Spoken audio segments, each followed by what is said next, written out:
You've eaten Gotham's wealth, its spirit, but your feast is nearly over. This is not my home. It's an operating table. And I'm the surgeon. Why aren't you laughing? From this moment on, none of you are safe.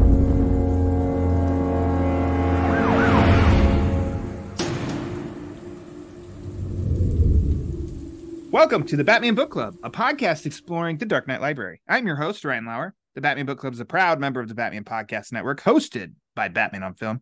Just go to batmanonfilm.com, click on podcasts, and you'll find the Batman Podcast Network that has a whole list of other Bat-related shows that also like to dive into other nerdy subjects that we all love to frolic about in our free time.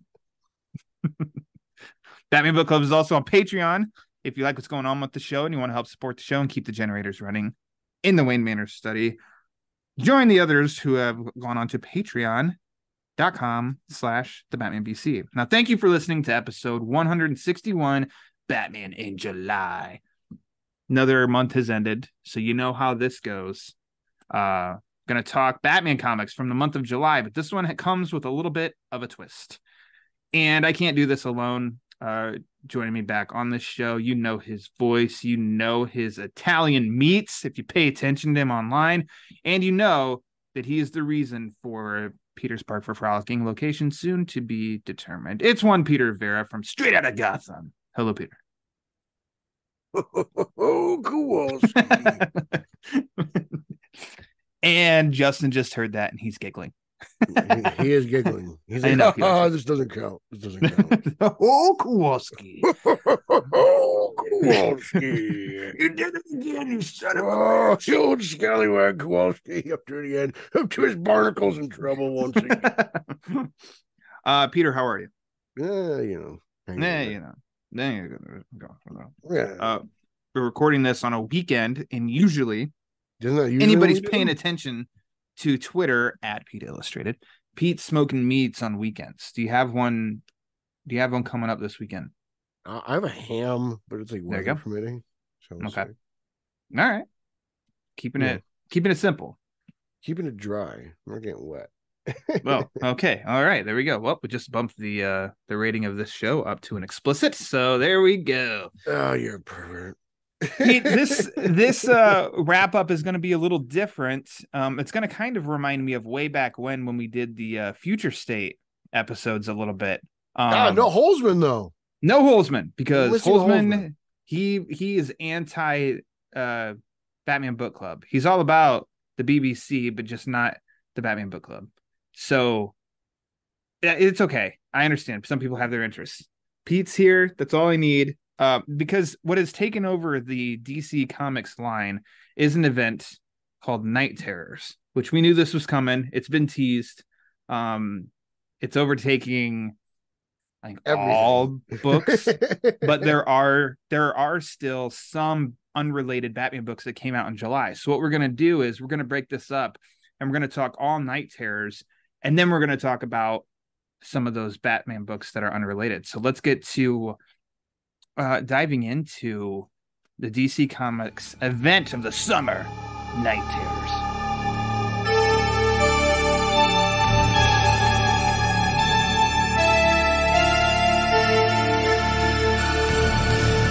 Now, it is a little confusing, and I'm really glad that at the back of every single DC comic, they laid out what was like each week, what's coming out, because checklist is a bit overwhelming at first looking at it. Granted, I looked at that and I'm like, I'd count up like 25 comics or something like that was all related. And I'm like, oh, Pete and I used to do more than that a month just on Batman alone. So I mean, all that was training. But rather than go week to week, issue to issue, I think we can just kind of lump some together. The first this kind of is, I think this is kind of dumb for DC Comics to do. They first released Night Night Terrors. Well, they did it Night Terrors First Blood, and then they did Night Terrors #1, and then at the end of the month did Night Terrors #2. And it's like, just make it freaking 1, 2, 3, because that's the easiest way to follow along for anybody that It's wants either to. they do it this way or it's like Night Terror's Alpha and Omega. Yes, So exactly. And it's just like, guys, ugh. And I know those who are paying attention will figure it out and everything, but it's like you don't just want only a small audience, you want everybody to be able, like, they can come in. So just start with 1, 2, 3. But the first one out the gate was Night Terror's First Blood. And I think we can talk that one a little bit on its own and then go into the Night Terrors number 1 and 2. And so this, first of all, Pete, did you read the Night Terror? I should have asked you first. Did you read the Night Terrors First Blood and then 1 and 2? I read 1 and 2. I don't think I read First Blood. When did First Blood come out?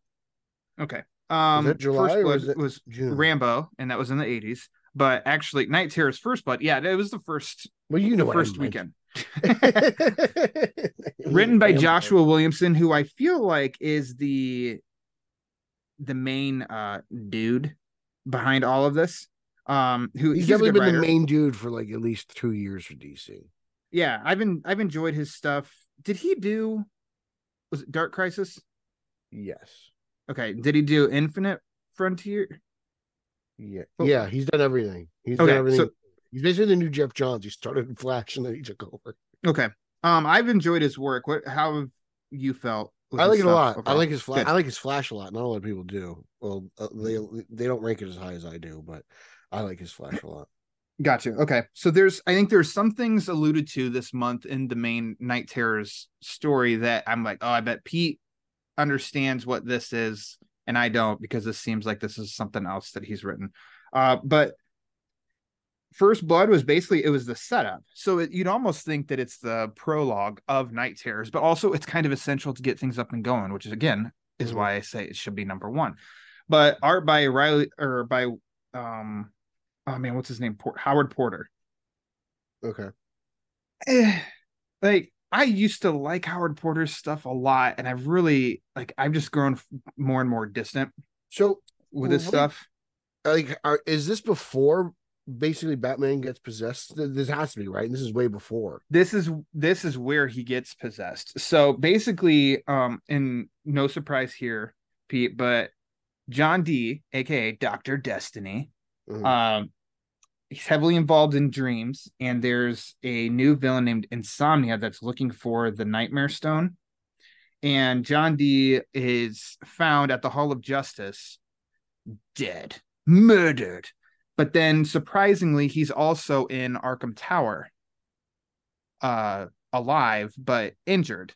And so Batman, Wonder Woman, and Superman are at the Hall of Justice talking about this and what it all means. And Batman gets the call from Harley Quinn at Arkham Tower that John Dee, aka Dr. Destiny, is at Arkham Tower. So it's like, wait, how can he be 2 places in 1? Meanwhile, yes, I did read this. Yes. Okay, Deadman has discovered, which I think this is actually kind of a cool distinction between, Deadman's world and then reality, is he's outside the Hall of Justice. You see what he sees, which is nothing but like souls and stuff surrounding the Hall of Justice. But then you get what the regular or living folks see, and it looks very bright and happy and fun.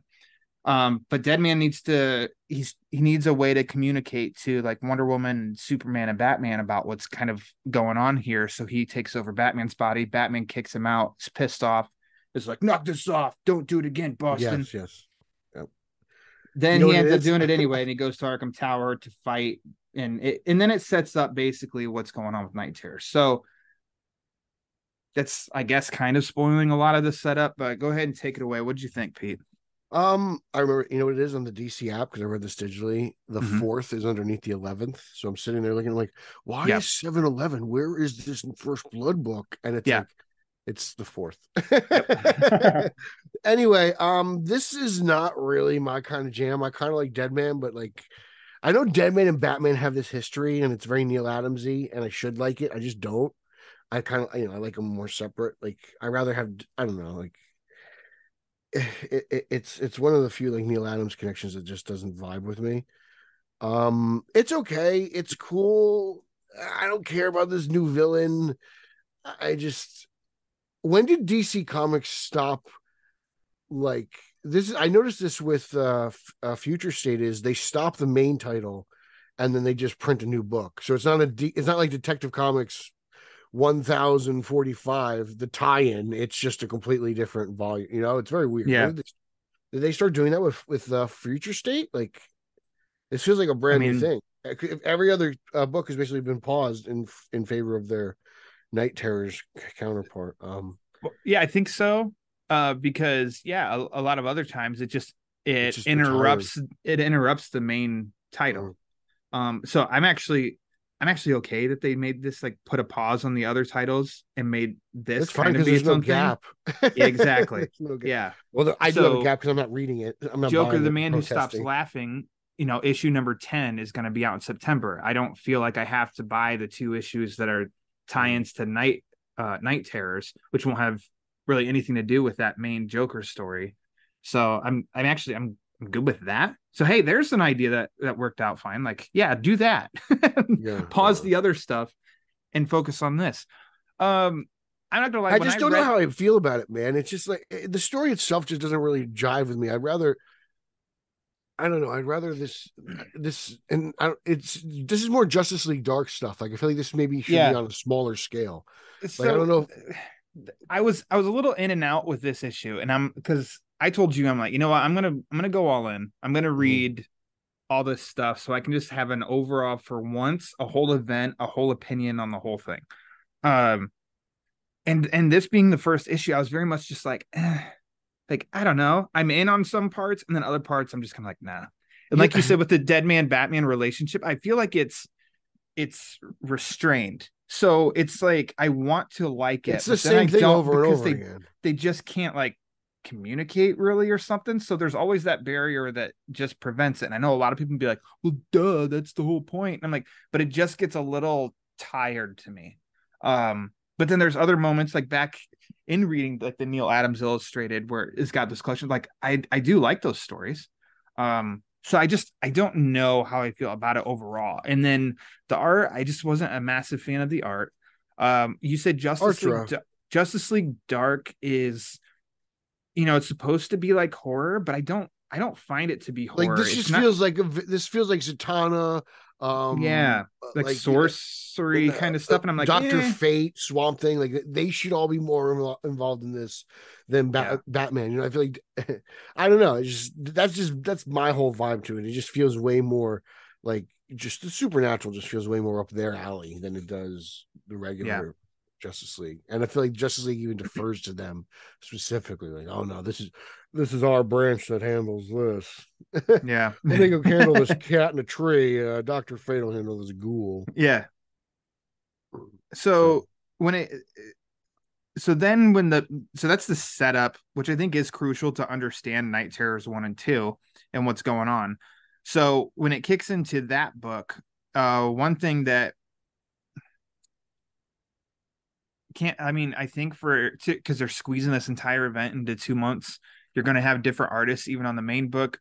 I don't think this is being squeezed. I think this is just a 2-month event. Like, I think Future State was squeezed into 2 months. I think this is part of the plan. Like, I think this will end up being executed better. I just don't like the story, essentially. I mean, like, there's gonna be different artists. Between, like, even the main Night Terrors book. So, like, in this one, I was a big fan of, like, the opening art with the Dead Man stuff. Then it went into some that, I mean, all of it overall, the art on this one was good, I think. But it was, the Dead Man stuff, I think it looks great. But then it goes to a different style, but it's also taking you inside the Arkham Tower fight with Batman / Dead Man and stuff. And it's like, oh, okay. And then it goes back to it jumps, but I like the art better than the First Blood. But then the story itself, I think I even told you, of like, man, Pete, it's hard for me to kind of try and keep track of what else is going on with this story. Like, there's an insomnia that wants the Nightmare Stone. All the heroes are basically asleep and having nightmares, except for the whole world is, except for, like, the robots, the magical characters, and the dead characters. That's kind of like where Earth is at that point. Like, everyone's basically asleep. So why are we talking about this on a Batman show? Because Boston Brand is taking over Batman's body while Batman's having nightmares, and Batman's gonna be pissed off when he finds out. But we'll also Batman's know the center you needed character. this.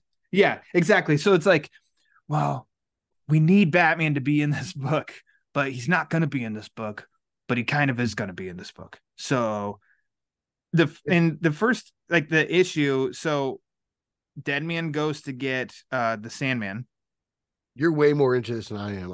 I'm not feeling this. Ryan is definitely paying more attention.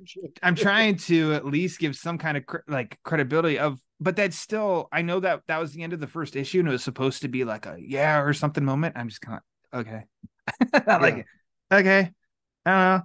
And then this where the story goes in the second issue is and I just read this again like this morning and perhaps for our talk, and I'm like, I don't know, like I guess it's okay, but it's just the ending was probably the best part of the book for me, because at least the first book. Like I moved on to Night Terrors as well. Night Terrors 1. I thought that's where we were. yeah, okay, let's go back to that. I'm just saying, for me, for going back to Night Terrors 1, it was cool to see the resurrection of Wesley Dodds. You know, like I was like, oh wow, like that's interesting. I know he's dead, and he looks dead too. It's not like he's brought back. He's very Black Lantern-y, if you will. You know, so I was like, that's kind of cool. You know, just like old JSA days. You're like, what could possibly? Okay, like this is all right. I'm glad Williamson's doing his homework, but like outside of that, like for me, it was just kind of cool to see that one picture of the Justice League and then the zombie Justice League. Yeah. Like, at that point, I'm looking at art, you know, because the story's kind of like not keeping me. Yeah. What did you think of the Batmobile design? Like, to give it kind of more of a Batman-esque feel, since this is the Batman book club. Like, how do you feel? It is the Batman book club. That's what I'm saying. Like, how do you feel about Batman's use in this story? Essentially, like, I don't know. Like, I'm with you. I think it's obviously he's the biggest character to try to sell the magazine, try to sell the book, sell the magazine. Locked and loaded.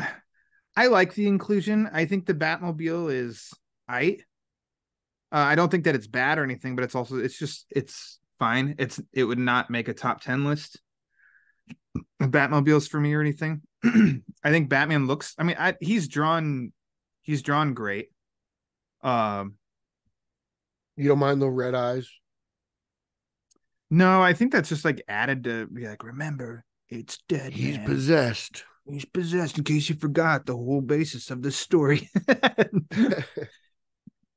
I mean, but I don't want to like approach this with like a pessimistic, you know, like vibe or cynical vibe, because I did have that on the overall future state line. It's that whereas this is like, it does have moments that I do like, and I am being open in reading it. And see, it's funny, I prefer Batman being included in something like this, because it's like, that's my character. Give me, but then. Like, it's meant for I feel like stuff like this is like, it's kind of meant even for a reader like you, who's very well seasoned in, let's say, Batman, to like, okay, this is a little bit more of the greater DCU, you know what I'm saying? Maybe try to catch your like interest. Maybe, oh man, I really like this. Maybe I'll go buy some Deadman trades or something, you know, like, I don't know, because it's just, for me, it's just like they lost me kind of at Future State, because I'm like, Future State was like, okay, maybe. So then this comes around and I'm like, no, not falling for it this time. You know, like I'm still bitter about Convergence. Like, it's just like, you know, you buy all these tie-ins and all this jazz, and it's like, we talk about events, usually events. I don't get excited for events. No, I haven't gotten excited since like since Blackest Night. I was gonna say Flashpoint. Flashpoint, yeah, that's probably it. Blackest Night is probably still my favorite event, and that surprised me that I loved that one so much. But of course, who was in charge? Infinite Crisis was the goats. Infinite Crisis is really big for me, because I was able to. I was a little bit younger, and I had some money, and you know, like that was like one of my first Crisis. So that one's very important to me. But yeah, no, I mean, definitely Flashpoint 2. That's a recent one. That's like a recent classic. The great recent 10 years ago. No, 12 years ago. Yeah. But yet it does feel like, the most recent event that I really enjoyed and got excited about. Yeah. Something 12 years old. But I miss those, you know, I miss getting excited for events like that. I feel like they're still not hitting like that. So Batman's inclusion, though, I don't know. it works. And it's not me questioning that Joshua Williams is like, he doesn't know what he's doing or anything like that. Me being into it, I'm not as into it as I was hoping I would be, but I'm not turned off by it really either. Yeah. So I'm glad Batman's in it. I think it works for what they're trying. And for my very limited exposure between Deadman and Batman's relationship and stuff, I think it works. It's another case though, like we've kind of said, of like, oh yeah, this is how it usually goes. Of Deadman and Batman and gotta possess you, da da da da da. But I struggle in a sense of, I guess, this villain, because you just don't I don't. care. It doesn't feel exactly. In the end, I don't really care. And the part in the second in Night Terrors #2 that I did care about was Sandman telling the story about basically the cult and sacrifice. That was a cool, like, short story to me. And I really loved the layouts and the look of that too, making it feel very like, a little more horror-ish and, flashback and the sepia tone a little bit and stuff. I'm like, yeah, all that's really cool. And then what? Like, it's just, I don't know. It's fine. In the end, I guess that's just what it is. Like, it's fine. But then I struggle even trying to remember specifically that's how I feel about all going of on. this. So, fine. Yeah. It's all right. Some of it's really bad. I'm all at least one issue. So then, yeah. I don't know. Anything else you want to say about these? No, these Night Terrors? Just yeah. Yeah. Okay. Thanks for saving me some money. There you go. The first week. So then, what's next? As many know, there are 2 issues. So an issue this month and then an issue in August for like all of the other titles that are Night Terrors, blah blah blah, #1. So Night there Terrors, is a Night Terrors Batman #1. Okay, well, you have me because it's Batman. It's Batman. It's the Batman title. I'm trying to think. Hang on. Yeah, Josh Williamson wrote this, and then Gilliam March did the art. So I'm like, okay, let's check this out. The art looks great. The story felt very similar. Like, oh, we've been here and done this. Bruce is a kid. He's in the alley. His parents get shot and murdered. Like, poor Bruce. Like, you know what I mean? We've seen this. Yeah, no, I'm with you. I love the art. I could care less about the story. It just it feels. And like the page I'm showing you of Bruce in that alley, that totally to me was, oh yeah, that's that level, or that's the first Scarecrow part in Arkham Asylum.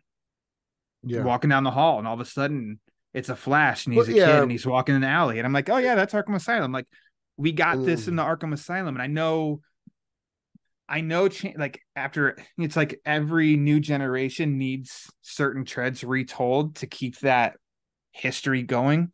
Is it, or should they just start pushing year 1 again? I mean, that's what I mean. It was just, and I get it. I get the tone of it being kind of a messed up nightmare, because nightmares are messed up and sporadic and everything.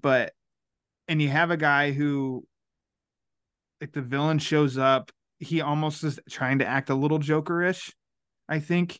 And then it's more like mind F with Bruce, and he throws up a bat that has a gun in its head. And it's just, I get the symbolism of it, but also I'm just kind of a little trying too hard, eye rolly to me. So I'm like, unfortunately, I was hoping like maybe the solo book, that'll be a cool one because it's just focused on Batman and something cool with nightmares and stuff. And instead it felt a little too familiar. I don't know. To me, these all read like bad Scarecrow stories. These are all like everyone's rejected Scarecrow stories. And we've only talked about 3 books so far. Yeah. Well, we'll get moving, because I know you have a lot to say about the other Batman focused one, Detective Comics Night Terrors #1. Oh, you don't have much to say. Well, let's talk about that. That one came out at the end of the month. I don't know. I think it's kind of dumb, to be honest. Okay. Like, I don't know. It essentially, because Batman's out of commission, right? So they have to fill the void. Fill the void. Fill the void. I'd like to fill her void. they take the angle of Jim Gordon, and apparently Jim Gordon's biggest fear is mutant Batman. Yeah, I was gonna say this weird. Oh man, I was like, out of everything Gordo's been through, this is it. This is what Jim's most afraid of: mutant Batman. I'm like, okay, D. Well, I'm trying to find the credits. The art wasn't that good page. Either. Whoa. Riccardo Federici. I think the art in this was fantastic. Yeah, that's look. Okay, maybe if I'm being too harsh on the art, then I apologize. That's okay. But I just want to pump the brakes and tell you to shut your mouth. I'm just kidding. It's attached to crap, so it's just guilty by association. Yeah. So Dan Waters was the writer, Riccardo Federici, in which I'm like, I know that name. He did I think just one chapter of Lazarus Planet, or one of the books that tied into that story, which I thought looked great. I want this guy to have a Batman book, like an original story, like an 80-page story or something, because there are elements of it where I'm like, oh man, this looks a little like nod to Arkham Asylum. Where is Tomasi? Can we bring Tomasi back? Yeah, because there's just we please. I think there's a lot of really great art, and I love the style. And then of course, good old Brad Anderson. Oh yeah. The new Alex Sinclair, one of the greats, colorists. So I mean, I have no complaints on the art. I really don't. I think it just looks good. It's just great. The story, I don't know. Yeah. And doesn't it tie into the one like 3-part backup that was in Detective? That was terrible, of Gordon finding this. It might be that was so bad. I didn't finish. Really bad. Yeah, it was not good. So but it's weird because like this one starts out like he's at Jim Jr.'s grave, and then Babs sends him a text. I'm like, oh, this is gonna be cute. It's gonna involve the Gordons. Yeah, I was like, and okay. Then it's mutant Batman in a bodega. I'm like, what? Yep, and I'm like, ah, damn it. Yep, lost me. I'm gone. But I finished because I always finish, and love the art. Did not like the story, like at all. So yeah, I'm like, oh man, Night Terrors is off the ground. So man, Night Raiders, but. We have to do a Night Terrors edition of Batman. This is a section I'm excited about. Were these all the Batman? Those were all the Batman-centered books. Okay, all right. Well, the Batman and Friends. Yeah, so I mean, we always talk Joker, and you gave me a heads up on this of Night Terrors. The Joker #1 was pretty fantastic. Good. Okay, you're way more excited than I am, but I thought it was great. Yeah, it's all right. It's all right. Okay, so Pete is the downer of this episode. Nothing made him happy in this episode. Brace yourself. Yeah, pretty much. I'm pretty miserable. Till I was in miserable months. I'm sorry. I thought this was a blast. Matthew Rosenberg. I'm finding a pattern here. Just keep praising his work. I loved the Joker working at Wayne Enterprises, and his messed up shenanigans, and it works. And that's what I continue to love with Rosenberg, is that he's making a Joker title work consistently. Don't you remember we've read the quotes of when Denny O'Neil said the Joker line title from the 70s, and it was the restraints, and it just feels like you can't have a book with a villain's book like this. But Rosenberg's, I know we've come a long way since then, but I think he's just constantly proven that things change. And I liked this just as much as I've liked the previous 9 issues of this Joker title. It was good. I liked it. It kind of made me think of like the few moments in like David Ayer's Suicide Squad where Joker lives like a normal life. Yeah. Like, and how if he actually was in that position, he'd be miserable. He's just kind of like, he doesn't really fit in. Yeah. Behind a computer and doing all this crazy normal stuff, to me though, I'm just not interested in what scares the Joker. I'm interested in like how he wants to piss off Batman. Like it's a cool concept. I don't mind it. It's one of the better Night Terrors issues. It's just I just don't think I care about Night Terrors. Don't care. Yeah, I just you just don't care. Yeah, even the good stuff, even like Rosenberg, I'm like, I was like, I didn't even buy this. I liked it. I read it because they let us read this stuff so we can, so we can talk negative about it on a podcast. Yeah. But no. Okay. I read the Poison Ivy one. I just didn't like it. So Yeah, I I just didn't kind like of that feel one like I don't either. really want to talk about it because I just didn't really like it. It's I just read, spoiler alert, the Black Adam one. Batman shows up in the mhm. end, but I didn't like the issue. So I just didn't even include it. I don't really care. Like, eh. I feel like the Ivy issue just totally like ruined Willow's vibe. Yeah. Like, because she's got to write.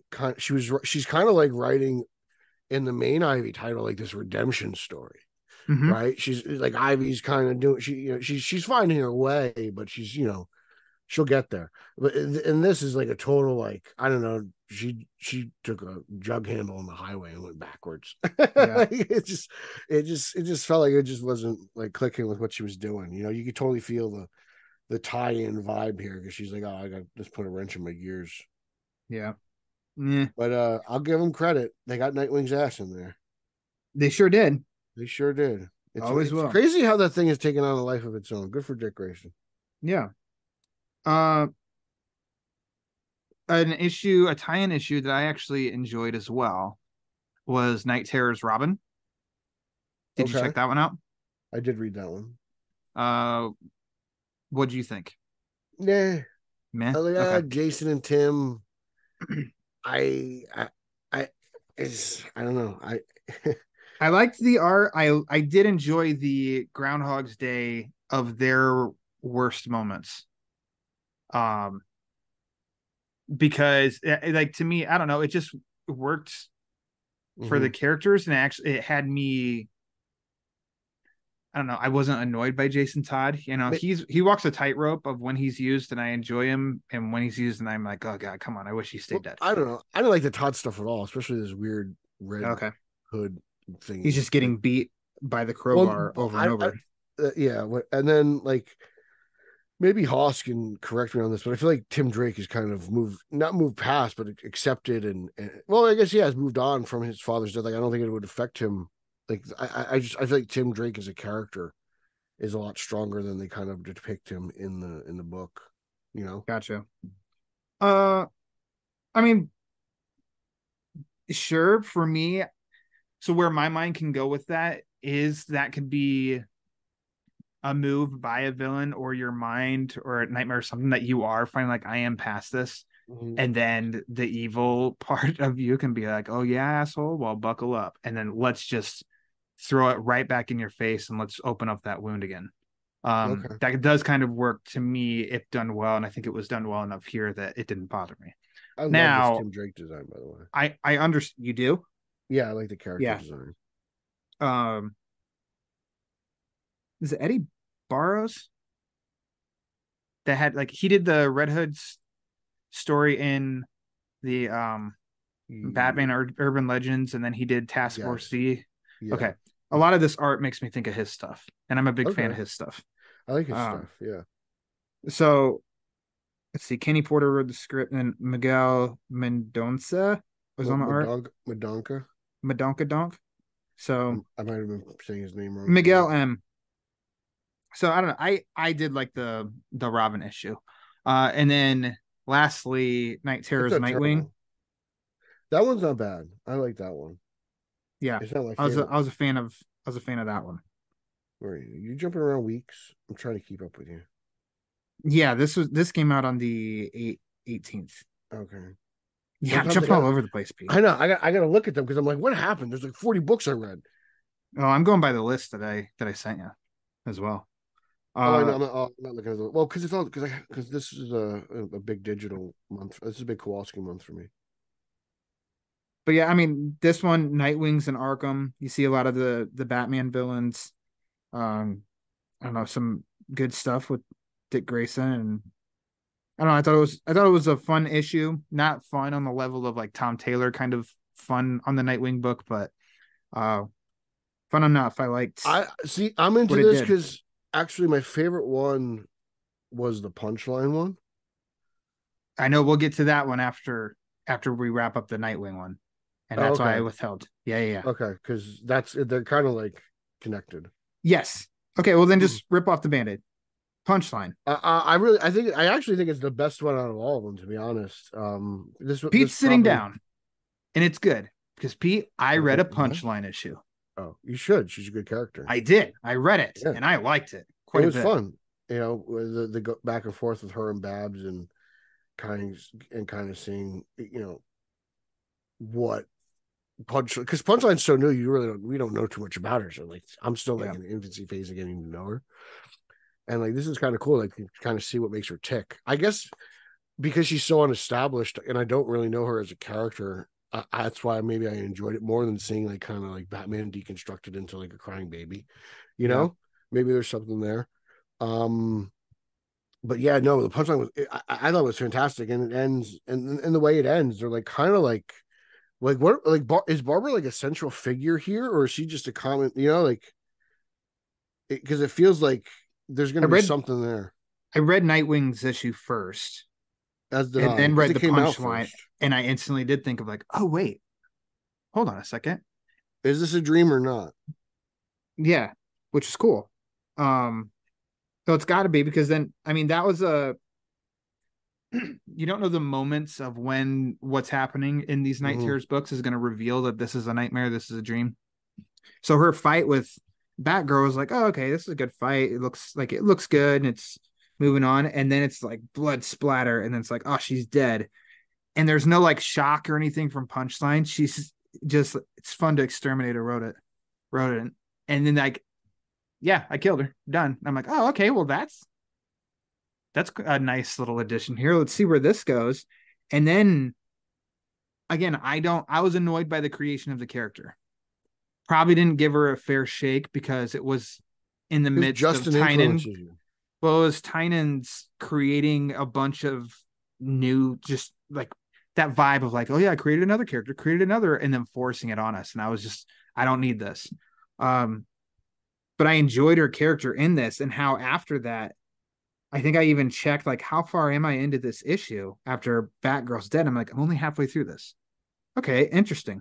Well, then the art continues to look fabulous as it gets close on her, and then you just kind of see her tick in the aftermath. And then like, I don't know, it was all really interesting to me. And I love that she's walking, like she gets to the clock tower and she's walking by the suits, and then and you know, she has her tongue out, and then the next panel is all the suits are moving, and then the Batgirl suit like reach, like I don't know, that's a really cool kind of like nightmarish thing that we've seen like in a Nightmare on Elm Street movie or something like that. And I'm like, oh, that's really cool. And then how it just like turns on her and she gets a little bit more freaked out by this. They should just really worked for me. I liked it. Yeah. No, I liked it. I think it got really, really horror like movie when as soon as she got into the clock tower and things were creaking and she had to like look around and everything. It was fun. And then, you know, at the end when the robotic arm like catches her as she like dives out of the building, you know, that's what I'm saying. Like, I'm not sure. Like I'm wondering is some of this stuff kind of like blend into reality? Because like they made Barbara in the Nightwing book at the end, she looks kind of robotic and she kind of look, you know, maybe like an early stage of whatever this monster thing is. Like I'm kind of curious now. It's got me thinking like, is something going to get pulled into reality? Is it going to have like that Freddy Krueger vibe where like, you know, if you hold on to Freddy while he wakes up, you can pull him into the real world, you know, like, is something like that going to happen? Is there going to be like some sort of angle, or do I just watch too many horror movies? You don't watch enough horror movies. So there you go. You're good. That's that. Do you have any more Night Terrors? Anything? Yeah. Wow. Okay. Jeez. You know, I'm kind of unprepared here, Lauer. Oh, jeez, come on, Pete. Caught me. I thought you did the work. I did do the work, but my list is a little different than yours, and you joked around, so I'm kind of confused. And now I'm just sitting here. I followed the list, Peter. No, I made my own list because I think I read the Unlauer qualified issues. I read all of them, Pete. Every Night Terrors issue. I didn't make it to the end of. Did you read Batman Inc? Angel Breaker. I didn't read that one. Let's see. Oh shit! I can't pull up my email stacks. Batman Inc.'s not tied into Night Terrors, so. No, it's a Batman book. Yeah, there's a new Batman Beyond book too. I read that one too. Yeah, that's a good one. You did? I read that. I did. That's okay, well, we gotta wait until we're done with Night Terrors. All right, that's fine. I'm just saying, like my list is different. I read these stupid things. The only thing I actually didn't read this week was your Scooby-Doo book. I found it, by the way. It was a time issue. All right, Batman what you Inc. is a got? protest. Yeah. What's it called? Are we still on Night Terrors or no? We done with Night Terrors? Yeah, we're still on Night Terrors. The Batman and Friends Night Terrors edition.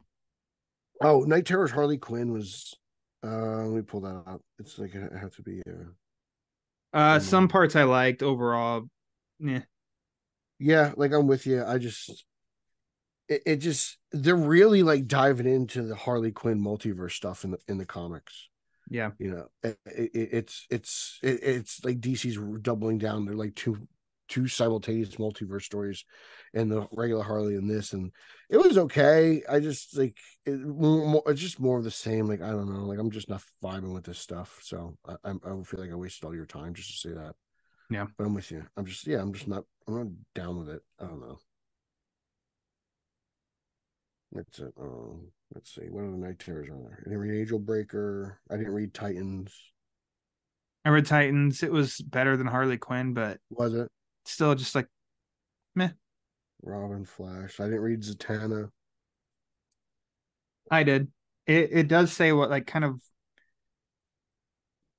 what's his name from Doom Patrol? Oh, Catwoman. Night Terror's Catwoman here. I'm really pissed at DC Comics for this. Not only does this book suck, and not only is the yellow oval in it, which pisses me off, but everything they've done with and this has probably gone on longer, and I probably should be more mad about it, with Maggie Kyle is just so stupid. Like they've totally like diluted the character. Now she's basically like I don't know, a vigilante version of the Nun or some shit. Like it's really dumb. It's really dumb what they turned the character into. And I get it. She was kind of like a vegetable, and you know everyone like had whatever. But like it gave Selena like such passion to like do things right by her sister, and to it gave the character depth. She wasn't just a criminal. Like Maggie Kyle is a big part of like Selena's motivations overall, and like this book in general just like butchers her character, and I can't stand it. This is like an abomination as far as I'm concerned in terms of like Catwoman mythology. It's horrible, and the art sucks too. Like it's just a bad book overall. Like I wouldn't even burn this in my fireplace. That's how bad it is. Yeah, I didn't enjoy it. It's not good. It's just not good, and it really pisses me off. So there you go. That's something I had to get off my chest. All right. And I think that's it for better. Yeah, a little bit. All right. All right. Well, then there we go. Well, let's get back to our regularly scheduled programming, huh? And let's talk about the regular Batman comics released in July.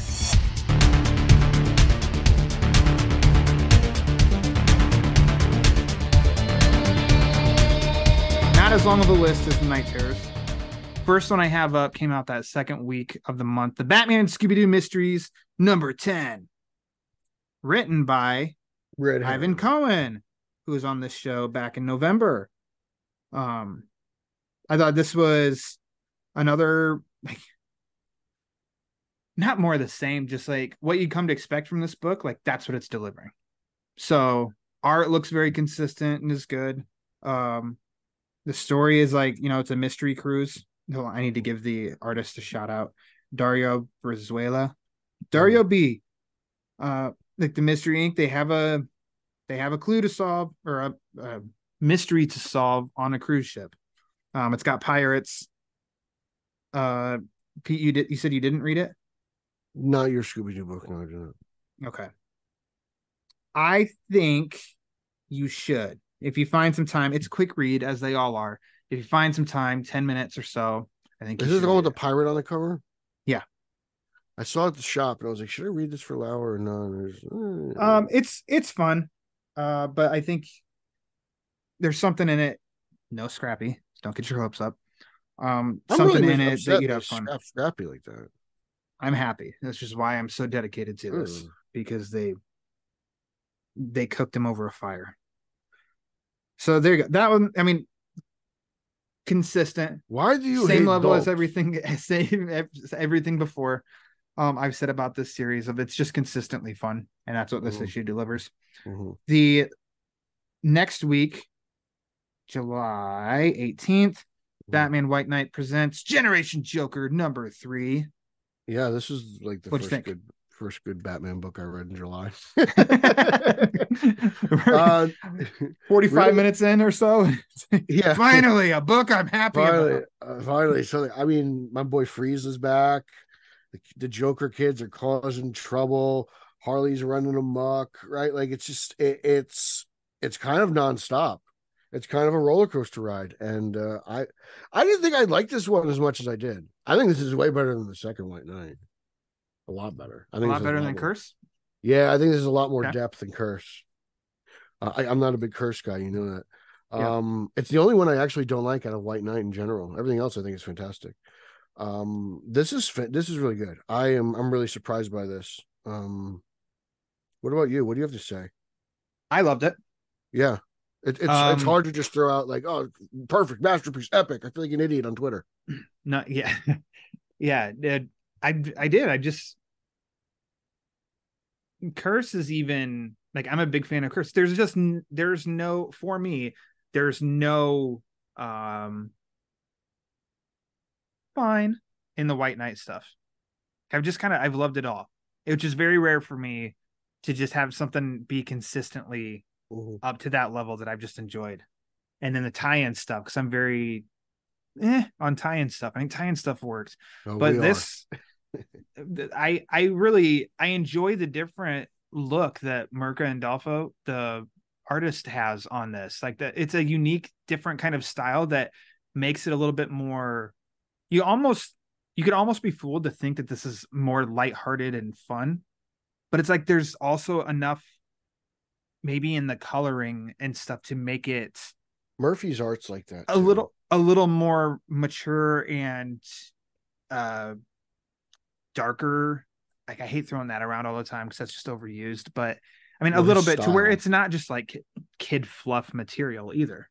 And I like just like the different things that are being juggled, you know, and how Harley, and now it's a Riot, not Neo, don't call her that.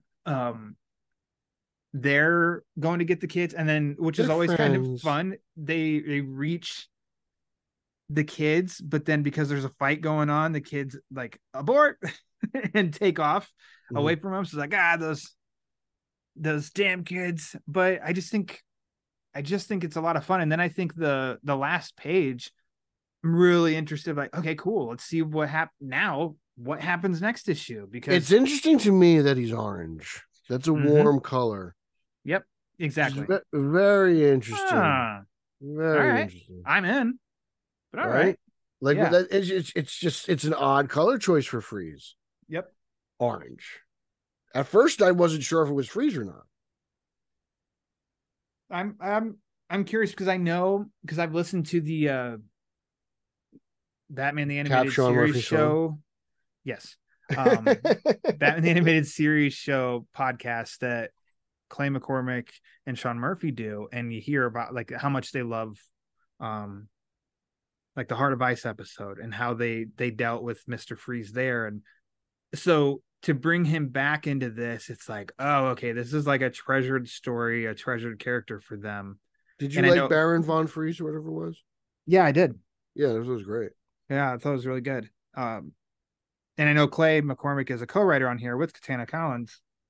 So I just feel like bringing him back into the mix, it's like, you got to be delicate, got to be true to the character, true to the story. It has to make sense and stuff. So it's just, hey, finally, like an exciting, not like, hey, finally for this book, but hey, we're teasing cliffhanger next issue. And it's like, hell yeah, what are you going to do with this? Rather than, oh, geez. This book every month gets me excited for next month. Yep. Every month. It does its job. It's a well-told story. It progresses. It's never dull. It's action-packed. There's emotion.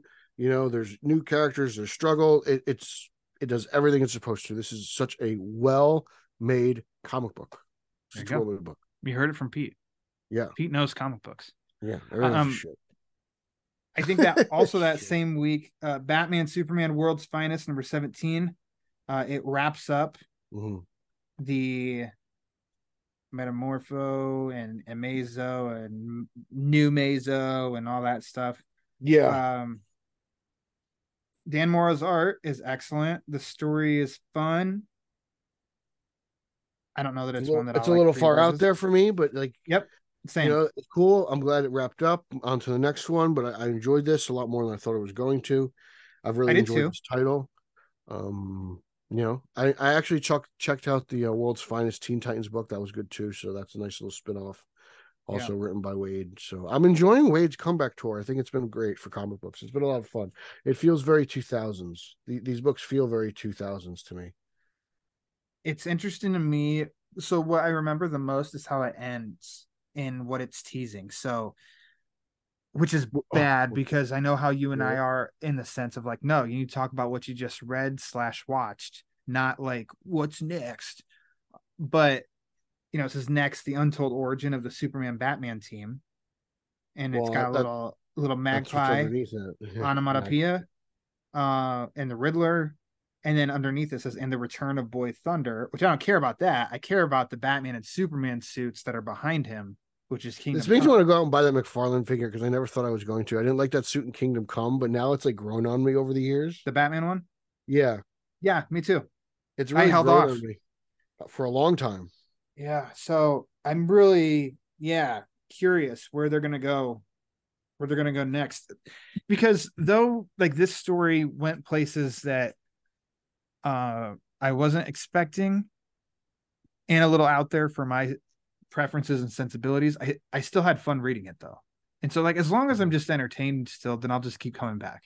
So Can you believe definitely, Magpie's coming back? Can you hell believe yeah. Magpie's coming back?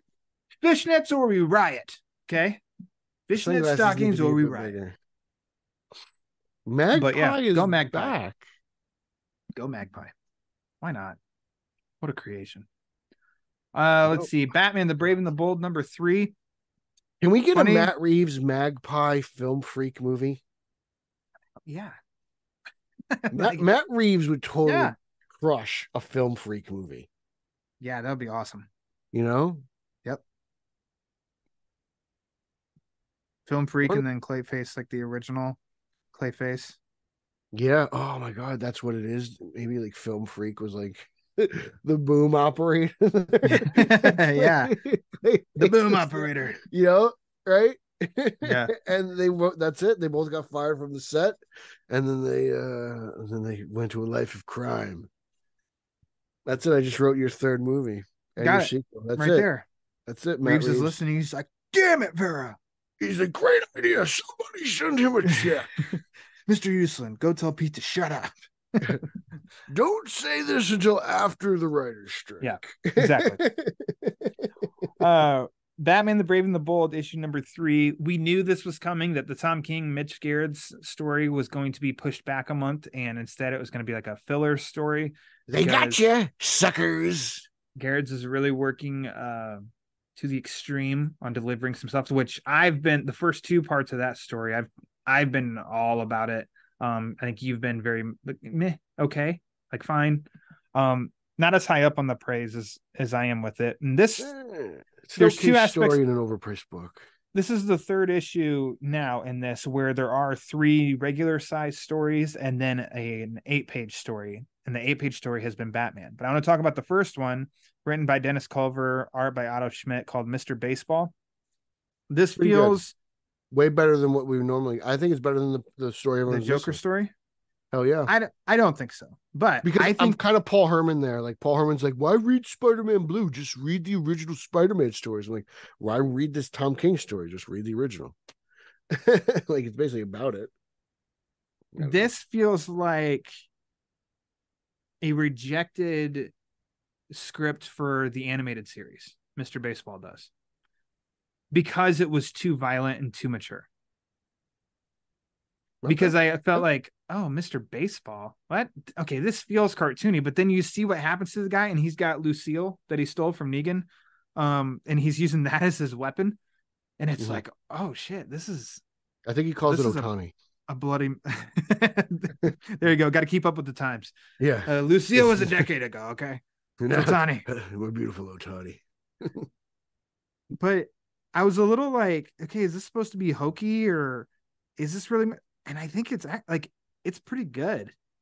It's a pretty wild one-shot story that is cartoony and campy, but also messed up.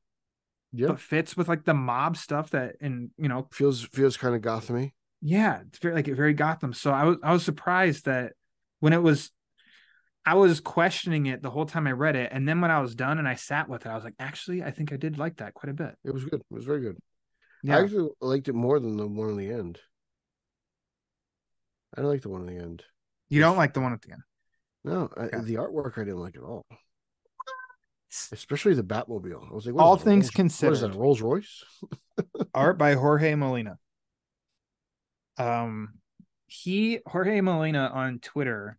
It didn't seem like his normal style. No, it didn't. He did I gotta find it. He did a thread on the story, which is pretty fascinating. And how what printed was not as clear as the art that he finished. It's very dark. It's a very dark tale. I think that was, yeah. So he said July 25th, and maybe I'll try and I'll mark this after we post this episode. Yeah, because it's straight from the artist's mouth, and he says, "I'm with a bittersweet feeling. On one hand, I'm very proud of the story we created, and it's my debut as a co-creator on a Batman story." And he takes you through, and he has screenshots of his art that looks. I loved it, and he actually had a proposal for what this is. So Peter, maybe this is a good idea, or maybe this is good news for you. But the City of Monsters, he actually proposed as a story a few years ago with DC, and it just never happened. So now it's an 8-page black and white story. But I love that it feels like Universal Monsters ish on a much more like gothic level, black and white. The art is awesome. I know it deems itself like goes a little more supernatural with the Man-Bat stuff and everything. I do wish that his Batman, because I think it's a great Batman shot. The style is simple and everything. I just wish that he had gloves. And I know that's very nerdy, but it just seems a little off-putting when he's standing there in front of the moon and he doesn't have gloves. Everything else is covered, but he doesn't have gloves. And he's a pretty skinny Batman. Very thin Batman. I don't know. I did like the story, but I think the takeaway here is the art. The art, I think, is just pretty awesome. Okay. And what'd you say? Did you did or didn't like the Batmobile? I did not like the Batmobile. You didn't like the Batmobile? Okay. No. I was like, it's weird. It's got like this. It's got gargoyles on it. Yeah. I was like, I'm not, I wasn't vibing with this. I don't know. The design of the Batman in general, like I like the belt. But yeah, not really into this. No, can't say that I am. Yeah, I do not like this weird looking Batmobile. It's too much for me. I'm sorry. If there's a little bit the cars from like the League of Extraordinary Gentlemen. Remember that Sean Connery movie? Barely. It looks like it was ripped out of there. It feels like Batman in that world. There's a couple of panels that seem a little like the Batman Child of Dreams book as well. I would be all for like a Black Label 3-issue magazine format story of this, and in black and white even. Like I don't even need it colored. I would eat this up because I just love the gothic vibe of it. He kind of looks like Pattinson a little bit too, this Batman. There you go. I'm winning you over. I'm still not interested. But Peter Verra demands it. But no, I mean the design on that last page of kind of like in this universe, what each, that's got to be Scarecrow to the right, and I love it. I want that story. Doesn't he look like Scungili from Pirates of the Caribbean? Like who? What's I know Pirates of the Caribbean, but the second one, right? He calls Johnny Depp calls him Scungili. I forget what his real name is. Well, he's got the tentacle neck. Davy Jones. Yeah. That reminds me of. I didn't think about that, but yeah, now I see it. That's cool. Yeah. That's the standout for me. His freaking batarangs are huge. Yeah, his batarangs are huge. It looks like they're almost like hand axes. Yeah, exactly. But yeah, I don't know. I want that. Oh, the Scarecrow, this look and everything. Todd McFarlane. I would love it. And then lastly on this, finally got the wrap up of Batman the Audio Adventures #7. God damn it, I love this book.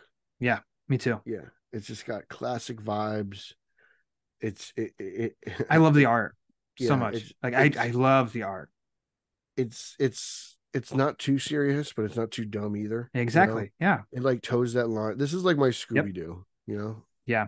It's like but it's perfect. I think it's a little bit better than that. I think it takes itself a little bit more seriously than that. It's like a contemporary. I think you might have said it. Like a contemporary BTAS comic book. I like it. It feels vintage, and all the modern elements, but he's not too advanced in technology. Like it just feels like in the right time, right place for Batman, Yeah. It should, like, I know if somebody hasn't jumped on it yet, it should be coming to DC Universe Infinite Ultra. I highly recommend checking it out. I haven't seen an announcement or a pre-order or anything yet for a trade collection for it. I hope that's coming because I'll eat that up. It's really good. And listen to the podcast too. The podcast is excellent. I don't know. It's a lot of fun. I really like this issue. Remember when they did the 80-page special last year and you and I were very disappointed by it. It was like, yeah, that was the one that I didn't enjoy, but the one before that I liked. Mm-hmm. So then they announced the series. I thought the 7-issue series was going to be more like the special from last year. And so I was very surprised and happy that it was its own thing and it was different. Yeah, they definitely tried to reformat it a little bit. You could tell. Let's see. And then Batman and Friends for this. It's not tied into Night Terrors. I also read the World's Finest Teen Titans book. I thought it was fun. Yeah, I think it's a real good one. Wade is killing it right Mark now. Waid. Oh, that guy. He's a hell of a guy. Yes. He knows what he's doing. In the comic biz. Yeah. What else you got, Pete? I read the Poison Ivy book, The Uncovered. It's just a bunch of her covers. It's okay. Like the Joker one last month. Yeah, right? but I thought the Joker one actually had a better story. Like, there's like a small story in between Ivy. Like, yeah, they're trying to connect it. Yeah. I actually thought the Joker story was a little bit better. So there's that. And then there was Harley Quinn, Black, White, and Redder. Oh, I haven't gotten to that yet. The anthology book. And I liked it. It was fun. I liked it way more than what's it called? Night Terrors Harley. Like it's cool. Yeah. It's a fun, like I have no problem spending money on this like anthology book because I like the tales, especially the one with Gaggy. So, and including Gaggy is always you're a big Gaggy fan. Yeah, how could you not be? He's like the Joker only has so many like real, because you're just pulling for Hasbulla to be cast as Gaggy and Matt Reeves the Batman secretly. Yeah, I think it'd be great. All right, I think that one I'm gonna read. You should. I just ran out of time before we recorded, but yeah, that one's on the list. I want to read it. Yeah, you're full of shit. Yeah, that's exactly what you're showing. Okay. What else you got, Pete? That's it. That's all I got. That's it. I thought you said you read the Batman Beyond issue. Oh yeah, it sucks. I barely made it way through. It was horrible. It was. It's damn it! I was trying to edit on a positive note. It's just as bad as the first volume that we didn't like. Funny thing is, I think the writers July was not a good month. I'm glad I didn't buy a lot of it. Wrote that black and white story that Jorge Molina and Colin Kelly and Jackson Lansing. Sometimes you hit, sometimes you miss. What do you want me to tell you? Yeah. The Batman Beyond one, I just said nope. Got me on it last time. Did not enjoy. I don't need to hop back into it. Kind of like our silent show. Kind of like our like you said, our quiet protest on Batman Inc. Yeah, the book that comes out every month, we don't mention it. We just keep on going. Nope. I'm sorry, Mr. Clow. I know you love Batman Inc. Yep. I'm sure Batman Inc. has to be a hobby thing. It just screams hobby. Hobby's gotta love it. Yeah. Right. He's gotta love it. Not gonna get us though, Javi. Haha. No. Although I guess we are talking about it, aren't we? Your Batman R.I.P. Someone's listening and they're like, "Oh man, there's a new Batman Inc. story out. Cool. Damn it." Yeah. Like, let's read it. This backfired, Pete. So July was not a great month for you. No. What about you? Did you have a good month? It was all right. There's definite I think the average for the month puts it at like a B- for me. Because there were some things that I really liked. there's something, I don't even say that. Oh, I hated it. I don't think I ever say that I hated. Oh, I hated Catwoman. I hated Catwoman. But there's definitely flat out, I did not like this. But then there's something that's like redeeming of, well, I did not like the story, but I like the art. So I think average for a month, I think B- for the month. My favorite issue, Generation Joker. Generation Joker. Yeah. Audio Adventures is up there. Audio Adventures is up Ooh, there. yeah. It's up there. It's good. You know. Yeah. Generation Joker, it's just, it gets it for me. So, all right. I hope, Hey, Pete. I hope Clark is not listening because he's like, all right, you guys, no more access. All right. Sorry, Clark. We've had rougher months than this though. Where it was like you and I came away talking about like 2 books we liked, and we were just like, Tynan era on Batman. Like we did not say good things. I enjoyed those books. Okay. You, on the other hand, I did not enjoy those books. You were like, no, I don't like it. I don't like Batman. Not my Batman. It's not my Batman. Not mine. Can't take my Batman comics away. That's what Peter sounds like when he doesn't frolic. Nope. First of all, I never frolic. Anyways, Pete, thanks for doing the work. Oh. I don't think enough people tell you that they appreciate you doing the work. So thanks for doing the work. I will, like Dangerfield, they get no respect. Yeah, there you go. Why don't you go ahead and plug away just in case people don't know where to follow you? Well, I'm all over social media. That's you Twitter, are. Instagram, Mastodon. What else? There's Threads. There's Threads now. If you want to hit me up on AIM, I'm still on AIM, I think. If that people are like, what's AIM? AIM? AOL Instant Messenger? Like, it's like that lasted 3 different nicknames too. Grab your old PC from 2001. Yeah, plug it in right into the phone jack guy. Like, what's a phone jack? Yeah. What? What's going on? He's talking about all these weird things. The greatest social media platform of all time, Zack Snyder's favorite, Vero, at Pete Illustrated. That's my handle. You can follow my other podcast. Well, it's actually my podcast. This is a Bible podcast, so other podcasts. Another podcast I'm on, Straight Outta Gotham, _O_G. I do that with the champion of Long Island, Eric. The champ. The voice of an angel. Yeah. And then I do the Italian Spider-Man Coalition podcast. That's at Italians for Spidey. I do that with a rotating door of guests. That's cool. BatmanOnFilm.com, Batman on Film YouTube. You can find me there. Everywhere. Doing everything. Yeah, just me and Lauer are just all over BOF. We're secretly trying to take it over from Bill. Yeah. If me and Lauer, I think me and Lauer combined might have half as many posts as Bill. Yeah. So yeah, our mission of taking it over from him is really working out, isn't it? So he's like, "What? They think they post more than me?" Then all of a sudden, Bill's like, "Boom! That's it. That's the article." 15 posts in one day by Bill Jettering. Like, oh, he's really pissed off today, guys. I'll show you, kids. You're fired. we plan a coup. We're like, Bill, we're not writing reviews anymore, and then we get fired. You've also been on or hosting the BOF podcast. Lately. Oh, I have. You bust out quite a few shows. That's part of BatmanOnFilm.com. It is for sure, but like specifically, it's highlight that too and say, hey, that's hosting been those episodes. It's been fun to kind of it's crazy. Like you kind of go out listening to it, and then you kind of just do it for a little bit. You're like, wow, I did a BOF show. And like, whoa.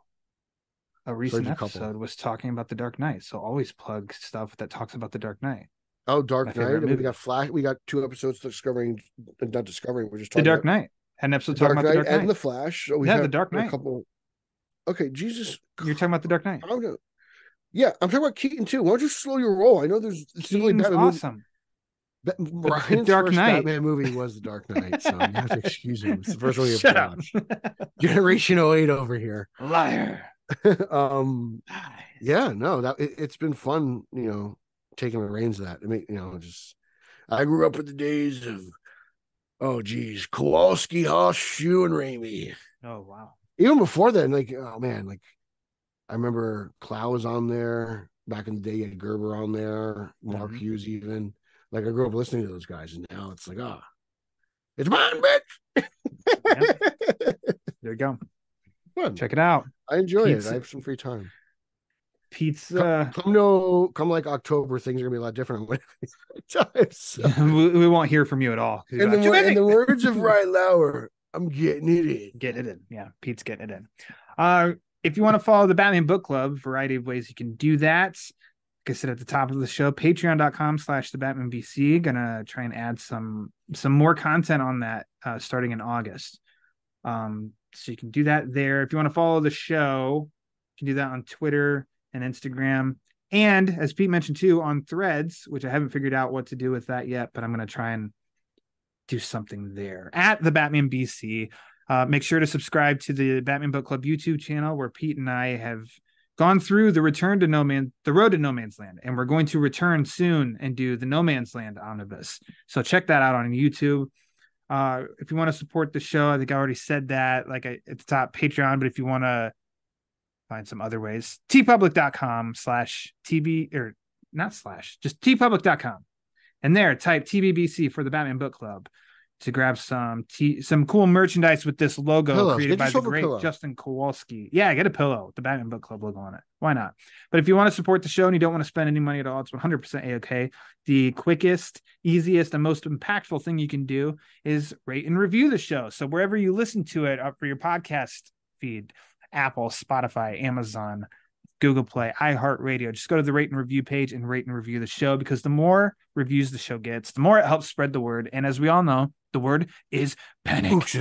Frolic. So for Peter R. Verra, I am Ryan Lauer. And until next time, read my Batman comics.